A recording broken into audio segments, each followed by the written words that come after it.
Hi everybody, CC, JT? and welcome to the CC and JT Amateur Hour, where production values go to die. We are a writers podcast for writers. What we try to do here is we try to help with the craft and the writing of books in the independent publishing world. We're indie writers, we're indie publishers, and we have our own little itty bitty publishing company. We're Real LLC. Yep. So we are trying to impart our knowledge. And there was at one point where we could say we weren't very successful, but we're going to plug along anyway. But we're starting to grasp here. We're starting to get something. So we're taking the long way. We have been on the 15-year overnight success plan. I think it was an old Saturday Night Live skit many years ago, very early Saturday Night Live, where they talked about. Somewhat in the context of what we will be discussing today, but they talked about earning it one quarter at a time, the hard way. Yeah, that's what we're doing. We're doing it, and it's slow, but we're getting there. Yes. Now, before we dive into a whole bunch of things, first of all, we're going to say thank you to Mr. Bill Brown. Yep. A Reno celebrity who organized yesterday's writing event at the Reno Public Market, or as us old folks call it, Shopper Square. Although I don't know if anything at Shopper Square actually exists anymore, but I don't know. But boy, that place was hopping yesterday. It was busy. It was crowded. It was a Christmas market kind of thing, Christmas kids event, and yes, they had a lot going on. Reno Public Market is a food hall. There are a few shops there, local shops. Good food. One of the really well-known ones is Junkie Clothing, which a lot of people enjoy because they have really out there type of clothing. So, lots of People from traffic. Burning Man go there, and lots of foot traffic, and so it's a younger demographic. Like JT mentioned, there were a lot of kids there yesterday. Yeah, it was really fun stuff. cute kids, So and Santa Claus. And we had the two big bowls of candy on there, and I was just trying to give candy away He's such a candy pusher. But we want to thank Mr. Bill Brown. A gentleman of just really cool guy. Longtime Reno newscaster, news anchor, I guess he was, and he has retired and is now a full-time author. He kind of promotes himself more as a media company, so I'm not sure if books are the only things he does, but it was very nice of him to include us. He gave us some very nice and helpful hints while we were chatting there, because he has been in the public eye for a very long time. Yeah, he's really just a nice guy. He's a nice guy. Nice guy. So thank you, Mr. Brown. Thank you, Bill. You're very awesome. And also very quickly, if you want to see us again, if you missed yesterday, and boy, it seems like a lot of people came out yesterday. But if we're doing an event on Saturday with the Nevada State Museum. We're going to be there with a whole bunch of other writers and crafters for their winter. It's an artisan fair. So we're going to be there all day. So come on by and say hello to us, please. So come by and say hello to us. And then the event that we're going to have some real fun at is we're going to be reading from our books at the Sierra Arts Foundation at the Riverside Gallery on Virginia Street, right in the middle of Reno, right across the street from the Pioneer Art Center. And it's just, that's going to be fun too. We're going to be there with 4 other writers, so there'll be 6 writers total. And each of us are going to be talking about our books, reading from our books. And I'm going to be reading from Sheriff in Nevada, and you're going to be reading from Passion Restored. So if you want to see us, that's going to be one of those intimate settings. And we want to thank Jackie Turner, who thought of us, and we're very blessed and honored to have her as a colleague and frequent guest on our podcast. Hint, hint, hint. We would love to have Jackie back on. Well, she just did a cover reveal or a title reveal for her 3rd book in the Tree Singer series. So I've read Tree Singer. I have a copy of Windcatcher. I haven't quite read it yet. But she revealed the cover the title for the 3rd book, which should be coming soon. So Jackie, she is one of our fun local author colleagues. She's the administrator, I guess, for the Northern Nevada Writers Group. She's a guiding light for many writers in this area. She really is. She's a mentor and a guiding light. I don't know if she tends to be, but it works out that way. Yes. So we want to say thank you for Jackie for including us in this one. And then after that, I think we're done with events for 2026. At the moment. We never know when something might pop up, but I don't know about JT, but we're tired. We've had quite the year. I've lost count of how many events we did this year. We are not on the level of Stephen Sharon Provost, who we recently had on. And we saw Stephen yesterday. Hi, Stephen. Yes.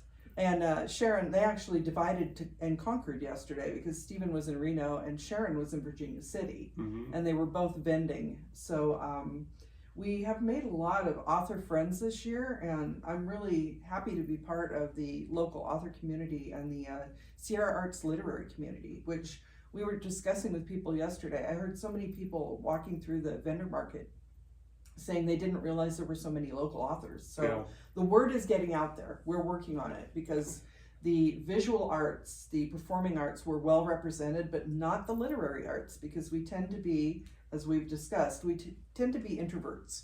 Yeah, we're reclusive, so it's hard, but we're really trying to get ourselves and other authors in the area more visibility, and I think it's working. Yeah, definitely, and it was, for me, it just felt warm, because when we were doing this event yesterday at the Reno Public Market, we were in one side, and the writers were just down one side, and I could just look down and I could say, you've blessed us by being on our podcast. Mm-hmm. You, and you. Yep. And that was just so neat to see that, we've had people on, we've gotten to know these folks, we've gotten to know that we are not alone as writers. And sometimes that is the big thing, because as writers, we work in private to produce a public product. And we're going to get into this a little deeper, but a lot deeper. Yeah, a lot deeper. And but sometimes it's easy to feel we're out there on the island alone. And we, yesterday was a reminder that we are not alone,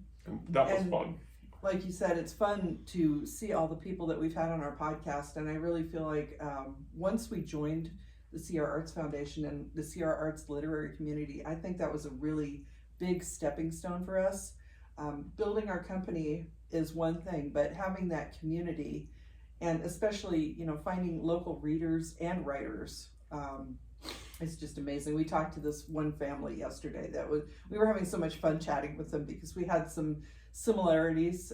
We could talk to them about some things that were enjoyable, and they seemed excited to be reading the books. So it's always fun to get that. And that's a good reminder that we also have to thank the people that did buy our books. Yes, we did. Several people buy our books. It was not the Barnes & Noble experience.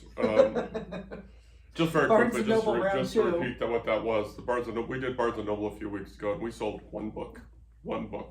Now, I will say the first Barnes & Noble we did back in June, and the books that we sold, I think, were all to family. Yeah. So we had multiple sales, but they were to family members. Yeah. The one book that we sold the last time around was someone we did not know. Yeah. And so I take that as a step in the right direction, that we actually caught the attention of someone. But that we're not repeating. Nothing against Barnes & Noble. No. We are happy that they allow local authors to do these book events. And they gave us wonderful visibility. They did. They supported us, they located us, so this is not a Barnes & Noble thing. No. It was just people it's like people just avoiding us, and that's fine. We do it ourselves. Yes. But yesterday I saw something new. I was thinking about that, is how people will, they will be scanning, and then they will go one of these things, or somebody actually closed their eyes when they walked by. They actually closed their eyes. It's the eye contact. If you make eye contact, so when we do these events, we are not extroverted people, so it's hard for us to do these events, and it's very draining. But when we're there, we put on our public personas, because both of us worked in public service, and we have that. My kids have talked about it. They used to, if they heard me on a phone call, they would say, "Oh, that's Ma's public voice." Right. And we put on this persona because we're not comfortable. So making eye contact with people is uncomfortable for us, and we understand that people are uncomfortable when we make eye contact with them. So, it's some people will come over and chat with you. Other people will just look over you because they'll look at you until you can't make eye contact. And but this person started at this angle here, and she walked all the way until she got about directly in front of me, and her eyes were closed, and she's just saying it. I was wondering if she was thinking, if I look at them, I'm going to bite. So I'm not going to look at them. And I almost laughed. Okay, but anyway, so we're having fun. So come check us out. And check out our website, of course, at www.carsonhume.com, which gives you links to our books and gives you links to our bookstore. We love our bookstore. Very quickly on the projects, our projects are moving forward. Mm-hmm. The rest of Finding Salvation book is still at Red Adept. It's going to be there for a while, so I'm hoping that I can release it on Valentine's Day. It's going to be very close, but I'm hoping that it's going to be Valentine's.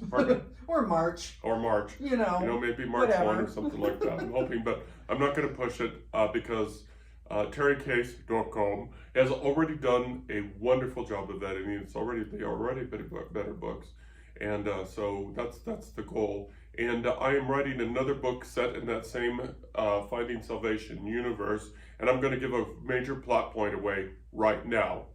What happens to those who are left behind? Ooh. Yeah, what happens? Because the Serving Salvation, Finding Salvation is really geared towards, getting on board the ship called Salvation and, going out. But what happens after Flyaway Day? What happens to those who are left behind? That's an intriguing idea. I haven't read any of it yet because I've been busy with other things, but I will be catching up on it. So yeah. I'm intrigued. Okay. And your stuff? I am working on book 2 of the Passion Restored series. Book 3 is written. Once I finish book 2, and that goes to the editors, I will be revising book 3. So I'm hoping those will be out in probably after Finding Salvation. And then Battleborn Bride, which is my historical, will be, I'm hoping to have that finished in time to get it edited and out by Nevada Day 2026. And yeah. I have some other project ideas, some smaller ones that I may throw in there as well. So yeah. Keeping busy. Yeah, we may have actually a double release on Nevada Day. That would be fun. That'll be fun. She may be releasing one, and that's why I'm pushing really hard to get this book out right now, because then I can dive into book 4 of the Sheriff series. So hopefully we'll have a double release, because I generally release the Sheriff series on Nevada Day. And by the way, for Nevadans, 2026 Nevada Day is on Nevada Day, October 31st. So those grumpy old people that are always complaining about Nevada Day not being on Nevada Day, we're going to have to find something else to be grumpy about. And Battleborn Bride takes place during the Constitutional Convention when Nevada became state, all that. So parts of that book will actually take place on October 31st, 1864, going into, statehood. So it should be interesting. There is a fascinating story about how Nevada became a state. Yeah, that entire period is both a tragic, extremely tragic and interesting period for our country, but Nevada, it's very interesting, and we're not going to go down that rabbit hole right now, but it is so very tempting. Let's stay focused. That's why I'm writing about it. Let's stay focused. We'll talk about that as we get closer. We're going to talk. If you follow this podcast, you're going to learn more about Nevada, because we are Nevadans, lifelong Nevadans. Well, lifelong Nevadans. We're adulthood. Anyway, we are Nevadans when it counts. I know. We're Battleborn by choice. Okay. We're kind of procrastinating because we really don't want to get into this subject, but we were talking about it this morning. First of all, this time would be donated to, or would be given to, a writer. Yeah. And we did have a writer scheduled at this time, but they had to cancel. So we are thinking of them because they had a last minute real life incident. Right. So no more details other than that. No. We are thinking about them, and we hope that it all turns out well. We are sure that it is. Yeah, and but hopefully we are sending strength. And hopefully we will reschedule and have them on at another point, because we would like to chat with them. But we definitely, life happens to all of us, and we're sending out our thoughts, and hopefully everything's going well. So SCX. Oh, now he's spelling it. S-E-X. Okay. Ooh. When you brought this up, I was thinking about that old song, Let's Talk About Sex, Baby. Let's talk about sex, baby. And really, every adult, of course, should have a thoughtful and meaningful discussion of sex with their partners to learn about likes, dislikes, and limits. And we, kind of going into this subject matter, what we did prior to marriage, since we were married in the Catholic Church, we did a weekend retreat called Engaged Encounter. Oh, yeah. Many, many years ago, where they had us sit down and we had to have some discussions about money. And I don't remember going deeply into sex, but there was definitely, talking about children and things like that. They were trying to find out if the couple would be compatible. And, their slogan was a wedding is a day, a marriage is a lifetime. And, for good or bad, if you're at that point, it may be too late to have some of these discussions, but we definitely had to sit down and kind of learn more. And we did not know each other well at all when we got married. Oh, yeah, and it's always so interesting to have a discussion about sex led by a Catholic priest who, was telling us as part of the retreat is that we're supposed to behave and not to engage on church grounds in those kind of relationships. And, of course, we were not at that point. We were still, a week or two from our wedding, right? And we were not at that point to do that. You sort of pick up the sense from the room as, come on, we need to get this over with because we want to go back to our rooms.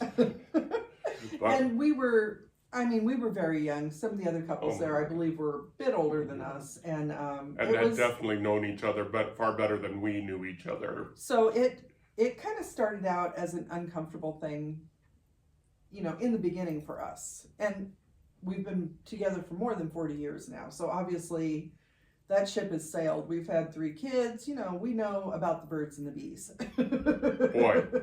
But this, the reason that we are laying this foundation is to talk about sex in writing. We're not talking about sex in writing in general. No. This is, we've talked about that. We did a series of podcasts, a couple of years ago about the various levels of sex in media and in literature. So we talked about it, I don't want to say dispassionately, because we did talk about our how it influenced us. Maybe more clinically? More clinically, that's a good phrase. But we're not going to do that this time. We're going to talk about, and we're already blushing here, but I think this is a valuable discussion. I think this is a valuable discussion. Oh, is that why we're wearing red today, so the blush doesn't show? We're talking about why we, CC and JT, are uncomfortable about writing about sex in our books. And the subject has come up recently as yesterday, because somebody bought one of my books that I don't usually sell, and the Touchy Chronicles. And it was an experiment with me at the time to see how far I would go in both ways, sex and violence. And boy, did he go there. Oh my God. And I surprised myself about how deep I could go. These books, and I'll show the first cover too. By the way, I love this cover. He loves this cover, but it also embarrasses him. And when he originally released it, he used a different pseudonym. Which is at the bottom. Different pen name, Connor Mays. Yeah. But this is a bit lurid. Yeah. So if you randomly have any younger people watching our podcast, be aware. We may have to put a warning for this one. But I have a complex history of these books, because as CC mentioned, I was just so totally embarrassed that I didn't even put it down in my name, but eventually I brought it in. And, some people out there were actually reading it, oh my God. And that he worked with. And so it's like one day I'm happily working at work, and a message pops up on Teams, which is, if y'all are not aware, is one of the message systems on. And somebody says, "Hey, I bought the Touchy Chronicles and I enjoyed it really much." And it's all of a sudden I go,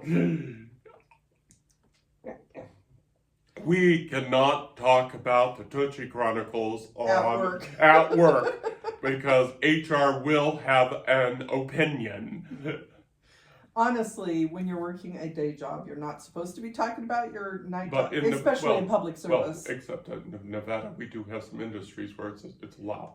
No, but I'm saying generally, it is not good work etiquette to talk about if you have a secondary job. You're supposed to keep the two separate. Okay, so in my other books, I've only gotten like that graphic once or twice. Mm-hmm. I've only gotten that graphic once or twice. I'm going to circle back around that because we should give Cece her platform about sex in her books. Tell us about why or why not. Well, it's very complicated because, so JT mentioned he wanted to see how far he could go. And I have, now with Passion Restored, I did write what I consider for me a very intense sex scene in the book that did not end up making it in the book because the overall story it was almost like it was just thrown in there. And I felt like it was an evolution of the character development, but maybe it was too far too fast. And some of that may be from the fact that really I've only had one adult relationship in my life. So JT and I. Poor thing. Basically my first boyfriend, I'm married. So I don't have a lot of, And my best girlfriend, I married.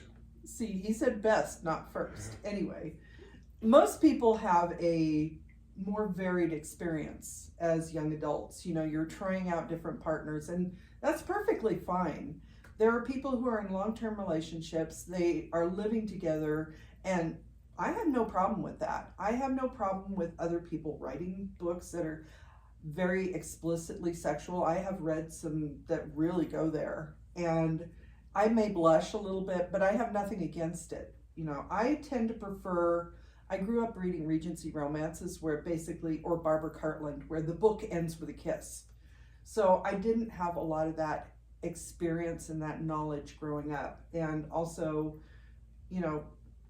I am a very lapsed Catholic. And there was also that, it's very chaste, your relationships are supposed to be chaste until they're not, and then you're supposed to procreate. But it's like the idea of sex was something that you were supposed to do to bring forth the next generation.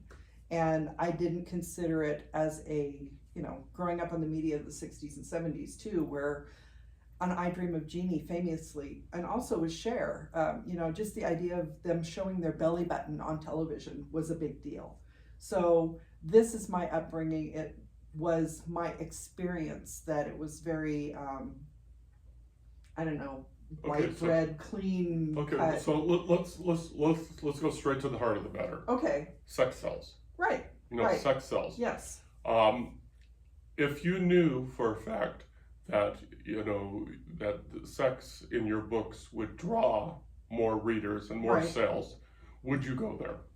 Or why wouldn't you go there? Now, see, that's actually what I'm trying to get to with this. I know it's a roundabout way, but I have tried to include it in my books, and the way I write, it doesn't seem to fit. And it's because I think personality-wise, I was not raised on anything that was overtly sexual. And even though I've read it, I have not read it so deeply that I'm comfortable writing it, and I don't think I write it well. So I don't know if it's worth trying to force myself through. It's not even discomfort. I might be, if I knew that family or friends were reading these books, and I have had that thought because some of my coworkers have read both of our books, that, I might be a little embarrassed about it. But I don't think it's not that. I think it's more that I just haven't figured out a way to do it yet because I have just not had the experience reading it and it's not part of me. And I don't know if that makes sense. It's not anything I'm against. Like I said, I've read very overtly sexual books, but for some reason that's just not part of my makeup. And so trying to force it into my book, I don't think it would fit. There may come a point where I'll do what you tried to do and just see what I can do and make it where the whole book maybe is just revolving around this very intimate relationship. But At this point, it's more about the development of the relationship. It's more, I think, about sensuality versus sexuality, which I think there's a distinct difference in it. So it's just, I just don't think currently it's part of my makeup. And that's fair, and can't ask you to do anything that you ain't. And you read the scene I had in my first book before it was edited. In your opinion, from what you remember, do you think it fit? As long as it's organic, as long as, and that's going to be the answer to when you ask me the same question. Right.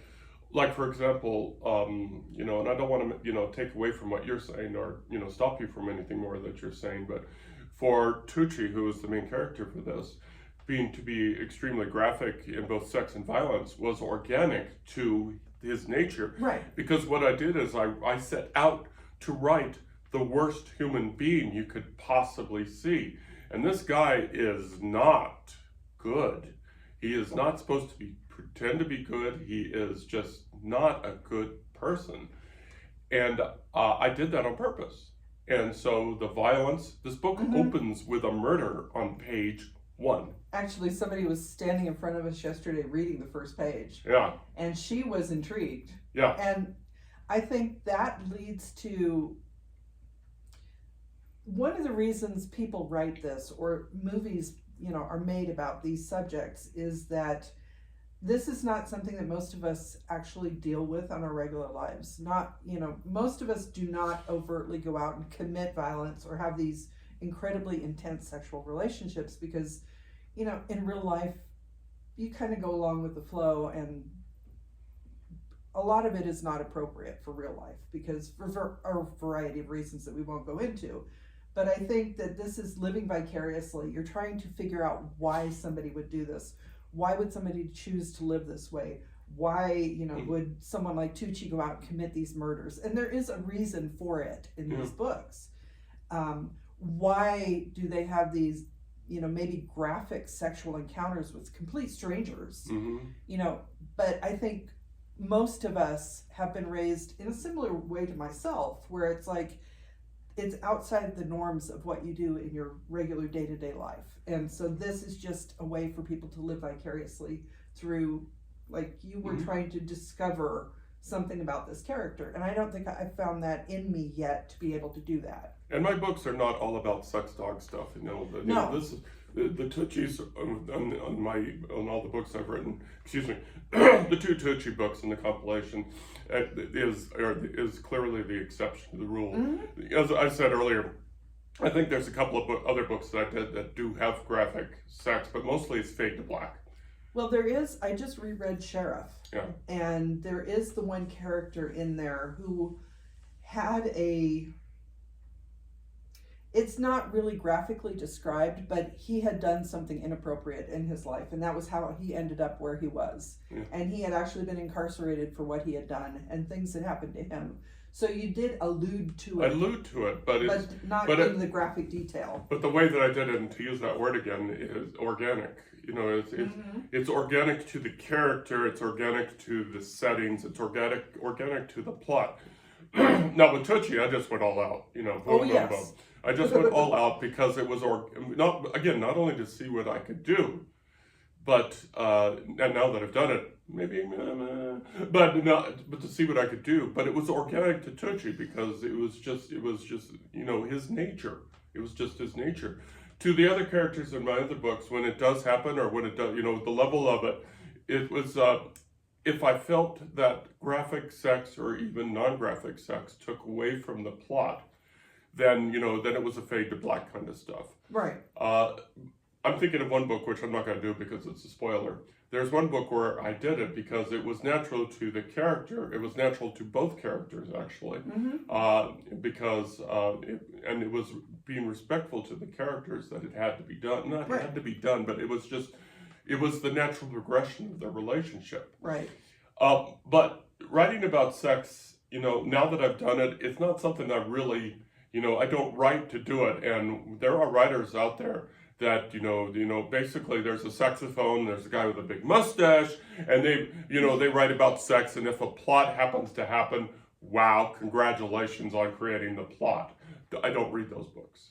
And I think, going back to what I was saying before, I think one of the reasons that sex sells is because when, they put some really kind of outrageous situations in there. And we've also discussed the idea that the terminology that's used in these books, sometimes word choice can be very difficult when you're writing sex scenes.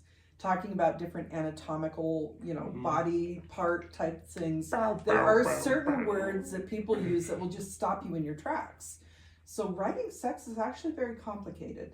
And like I said, for me, but even if it comes easily to you, are you ever hesitant to use a particular word? Oh yeah, I don't. Because, it's like if you use certain words, it will just, it's like the needle skipping over the record for people who've experienced that. It's just like, and it's actually a very challenging thing to do, because some people will say that, it's really easy to throw a sex book out there, but it's actually not. There is a lot that goes into creating those scenes and making them enjoyable for the reader.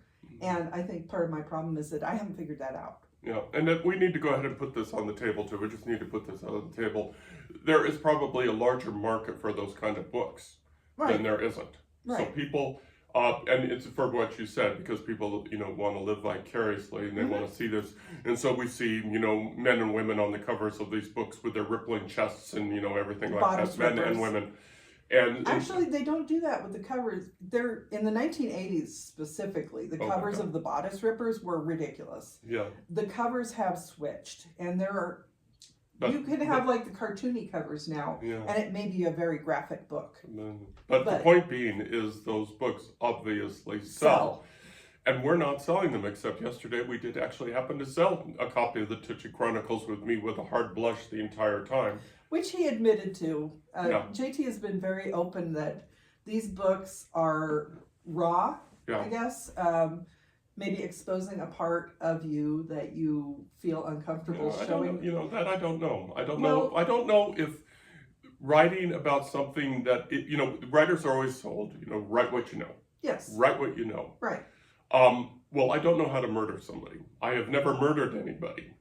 Yet you go into great detail. Yeah, I haven't. But my point being is, I know you've never done. I've actually, as for some of the sex that appears in the books, yes. Well, I will say that a lot of the stuff I write is some people would say vanilla. There's not a lot of drama. But I remember in college, and our youngest daughter also remembers this, I wrote a story, I don't know if you remember it, where it was set in an apartment complex because we were living in one at the time. And it was based on the premise of, do you really know what your upstairs neighbor is doing? And basically a person started finding body parts in the dumpster of the apartment complex. And initially they thought they were parts of a mannequin, but it turned out they weren't. Yeah. And then there was the smell. So I have gone there, and I wrote that story, and it was memorable enough that our youngest, we actually discussed it fairly recently, and I was thinking I might revisit that story. So even though, like you said, I've never done that, I think there are things within us that we've wondered about as writers and as people, and that's a way not only as a reader to explore things that you haven't experienced, but you can do that as a writer as well. Yeah, it's a tough balance, and it's a struggle for. I wonder if it's a struggle for every writer, because sex does sell. Yeah. Sex does sell. And so does violence. And so does violence and all that stuff. But and there's the flip side. You have your regular readers who expect to a certain level, expect you to write what you write, and then if you do something like completely off board, like I've read writers who have gotten into a certain a routine or something like that, and so I kind of know what to expect, and then they do something that takes me completely out of it because they do something new, and it may be a sex or something like that, and it's like, that's not what I want to read from this particular writer. I'm used to this writer over here, but I'm not used to this writer over here. Stephen King, It. If you know, you know. I was just thinking Stephen King. Yeah, this is an interesting topic. So if you as a writer, we ask, you personally, why do you write about sex, or why don't you write about sex? Is it something like what CC has? I don't want to say it's a handicap, but it's a barrier. You have a barrier there where you know that your books may gain more attention, but you're not going there. And tell me if I'm misreading this. Well, I do think we have said that sex sells, but I do also think that there's a market for the so-called clean romances. I don't know, it's more of an illusion than an actual out there description of what's happening between a couple. And I don't know if it's, worth actually pushing beyond what you said is potentially a handicap. If it's not something natural to my writing style, I'm wondering if I should really try to do it. I think there should be an audience. I've noticed some of the people I follow, specifically on LinkedIn right now, there is a woman, her name is Stella Foss. I'm sorry if I'm mispronouncing your last name, or it could be Fosse, Fosse. She has a book out called Writing a Well-Seasoned Romance, and it's about writing romance for older people, because there is definitely, you've got the aging boomer demographic, and aging boomers can be voracious readers, and older boomer women, want a romance that isn't 20 to 30-year-old people finding each other for the first time. It's about exploring life as an older person, and the various aspects of that life, including sexuality. So my last book, Passion Restored, I aged the couple up, and the main couple, at least. There are younger characters. It's a multi-generational book. But the idea of writing, one half of the couple had been married, so obviously, had been with someone for a long time.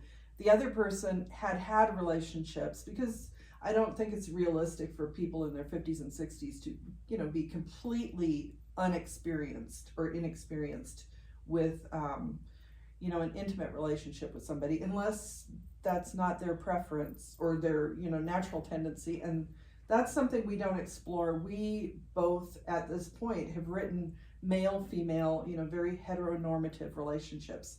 And that's because that's what we're, exploring in our own life. And there's, all kinds of other relationships out there that are equally valid. So we're talking in a very heteronormative sense, man and woman, not to say that that's what we think everything should be, but, the idea that there's also different age groups, different experience levels. There's so many different things that can go into a relationship that it's very challenging to determine what parts to put in there. So the fact that now older people like ourselves, are looking at creating somewhat new fiction, based on older characters and their relationships, is fascinating. And I'm trying to figure that out too. Like, once you've been in relationships with other people, as I said, I've only had the one, how is it different when you come together with someone new? And there are so many different things that you can experience, that there's a whole world out there that I can't even imagine writing about. Yeah, could you imagine you writing about a one-night stand? Yeah, I have no idea how to do that, because that's not my experience.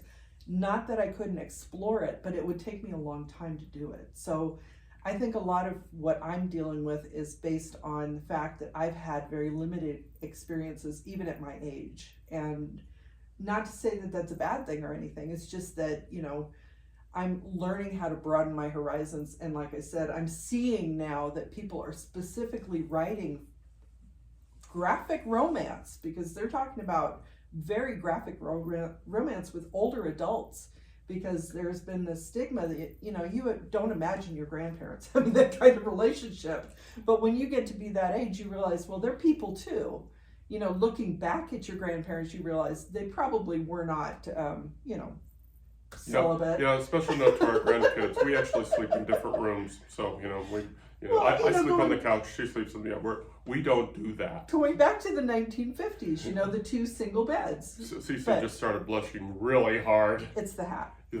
But the point I'm trying to make is that there are just so many things that can be written about. Where do you decide to draw the line? Yeah, and how much exploration do you do?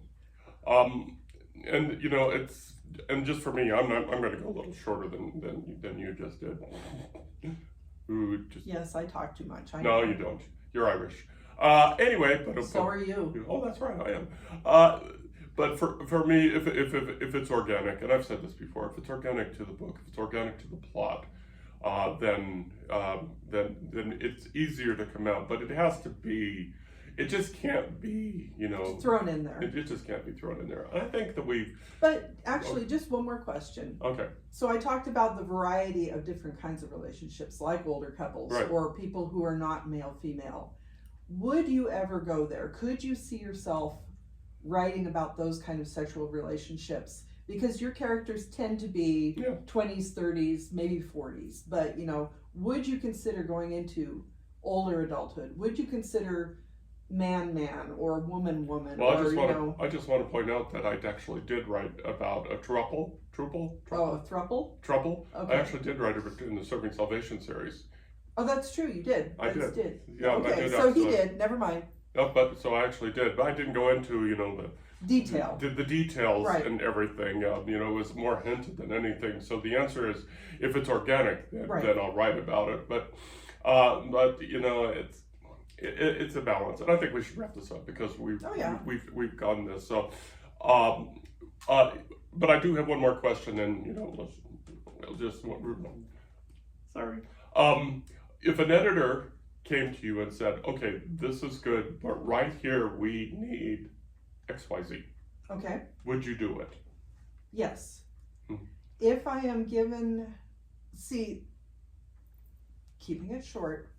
Part of the reason that I find it difficult to include sex in my books is maybe that I haven't found the appropriate point to put it at. So if somebody told me it would be good in this spot in the book, then I would do it. I would probably need to figure out the various aspects that would make it more organic, because you don't want to just throw it in there. But yes. Yeah, and that's probably a difficult admission. No. Maybe at one time, but I think I've grown as a writer. Yeah, well, that's what you get for having the big C in your life, Catholic. And that may be a lot of my problem. It's like, it's always hanging over my head, even though I'm not thinking about it consciously. Just the way it is. It's like when they get you when you're young, they get you for life. Oh, yes. I have memories of very early Catholic, catechism. Yeah, and I'm realizing we're having this long conversation about graphic sex in our books, and I'm looking over here and I see the Christmas tree, and I see all these young pictures of our children in these Christmas decorations, and they're all just watching us, and they're all looking at you and looking at me, and it's like, okay, this is a really good conversation with them guys here. Just to say, our children are all well into their adulthood now. But I'm seeing our grandkid right there. Oh, yes. Our grandkid's right there, and he's frowning. The thing is that even our grandkids, one of them is fully a teenager now, so it's like it's not anything that they haven't heard. Okay, I don't even want to think about that. All right, so back to writers yourselves. So we're talking about the organic inclusion of sex versus the graphic inclusion of sex. Well, if it's organic, it can still be graphic. Yeah, well, you know what I mean. Right. Graphic for the sake of graphic. Organic because it's an evolution or de-evolution of the characters. Or doing a lot of fade to black, or just handshakes. But what are your thoughts on this subject, and how do you handle it professionally when you are writing? I actually so going back to one of our Nevada Author Network podcasts, we had that discussion with Linda Bailey. Yeah, oh God, and talking about the kink coach. So it was funny. So funny. So if you want more discussion about this, maybe you should go back and check out that episode, because it was interesting to get someone else's perspective. And the fact that she actually she used the term that she had talked to a kink coach because of what she wanted to include in the book. So you know, but it's not just us, folks. So Linda's right there, and K-I-N-K, Kink Coach, and it's yes. Linda. God, we need to get Linda back on because we should. We need to go deeper down that discussion because I'm fascinated. Yeah, it's fascinating. Okay. I think that we've pretty much beaten this to death. He's a little uncomfortable. It's easier to write about it than it is to talk about it. Well, and to be fair, you did mention I think you went to Catholic school at one point. So, yeah. I mean, it's not just me that has that shadow kind of thing because that your formative years stick with you, even at our age. So I'll look forward to Cece's next book, Catholic Girls Gone Wrong. Catholic Girls Gone Wild. Gone wild. Really wild. I mean, incredibly wild. Okay. Also, you notice, all sorts of wild. You've mentioned not showing much skin here, but it wild. You can find about our other podcasts and our books and everything like that from our website at www.carsonhume.com. Sierra Arts Foundation is probably embarrassed to admit that they're in association with us through our other website, twomorebooks.com, where we are promoting the Sierra Arts literary community. Yes. And we have podcasts over there too, so you can check those out. And, we'll close this by saying that we do have several books on sale, well, not on sale, that are set at 99 cents, including, hold it up, Love and Death on I-80 West is out there for 99 cents if you want to ebook version. So those all books are out there. We've got 7 books out there that are 99 cents in our hopes that these are first books in series in hopes that we can, snag you and pull you in and have you read the rest of the series. Now that we've totally embarrassed ourselves. And I will say that the 99 cents includes Passion Restored. So you can see, if you read it, let me know. Do you think a sex scene would have fit into that book? At any point? I would be interested to know because, like I said, I tried to include one and it didn't quite work out. I want to know what you think. Yep. So until the next time, y'all take care. We're getting closer to the main holidays of the year, so we hope that you have a wonderful holiday season. Over there, Cece. Over there's JT. Y'all take care. Bye. Bye.